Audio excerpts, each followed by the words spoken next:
blocks of soap, put them in a green plastic garbage bin, filled it up with hot water, let it go for half an hour, tipped it all out. The soap was all pliable. I stuck a razor blade up the guts of each block of soap. I laid it out in the sun. The school in the tower said, "What are you doing, Reed?" I said, "I'm drying the soap, sir." He said, "Why?"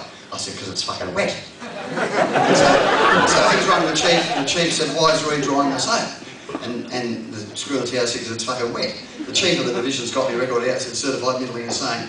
And he's rung back and he said, "If Reed wants to dry the soap, let him fucking dry the soap, right?" So after I'm laying the soap out in the shower area, after about 2 days, everyone's cutting their face, cutting their throat, cutting their groins, because the bloody razor blade's coming loose from the blocks of soap. So after a while, they had to abolish hard soap and introduce soft soap. Then some scallywag poured caustic soda into the fucking soft soap.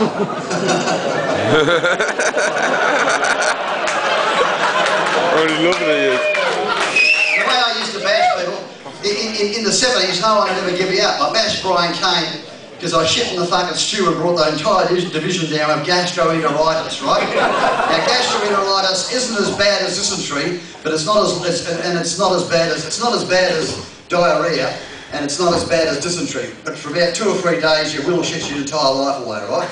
You stand on the cross at the bottom of H division, you know, lost about 2 stone. He's got to go up to the doctor. They used to leave the doctor's door open. And the doctor and the chief and the senior and the governor are all standing there while Brian Kane's got to go to the doctor's surgery. He's laying on the fucking, on the stretcher, you know, and I've rushed out of the scullery, which is unlocked, and iron barred him 3 times over the head. Now, Brian Kane refused to identify me as his attacker.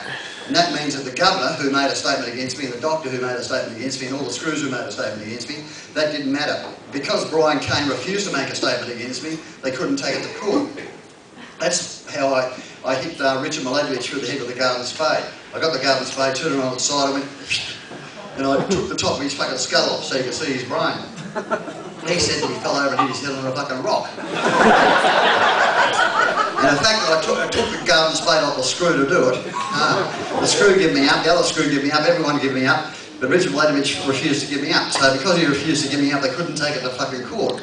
So of course they've changed these laws these days, but in Petridge years ago, that's how I got away with so much fucking violence, because no one would ever fucking give you up. 70s was a great time to fucking be alive in Melbourne, because no one would ever give you up. You could walk into a bar, shoot someone down at the bar, the ambulance would come in and take him away, the police would come in, they'd say, "Does anyone see it?" You stand there and shake your fucking head, no one saw a thing. You just go and drink it as they drag the bloke out of the bar. It was a fucking fantastic time to get fucking the first violence.